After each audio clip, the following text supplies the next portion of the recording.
अशी गद्दारी केली असती का? ही सहन केली असती का तात्यासाहेबांनी? म्हणून मला हा निर्णय घ्यावा लागला आणि शिवसेनेत यावं लागलं. अरे लाज वाटली पाहिजे स्वतःला निष्ठावान आणि माझ्या बापासाठी गद्दार शब्द वापरताना. अरे आप्पासाहेब कालही शिवसेनेत होते, आजही येते, उद्याही राहणार. पण 50,000 लोकांचा विश्वासघात करून त्यांच्या मनावर जो हा डाग तुम्ही बनवलाय त्याला तुम्ही कधीही पुसू शकणार नाही, हे लक्षात ठेवायचंय.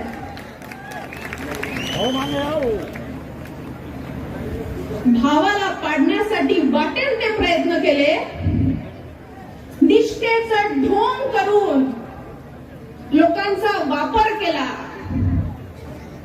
आणि आज जेव्हा खरोखर तुमच्या कार्यकर्त्यांना, तुमच्या लोकांना तुमची गरज होती, तेव्हा त्यांना वाऱ्यावर सोडून तुम्ही बीजेपीत प्रवेश केला. अरे जी व्यक्ती भावाची होऊ शकली नाही, पक्षाशी होऊ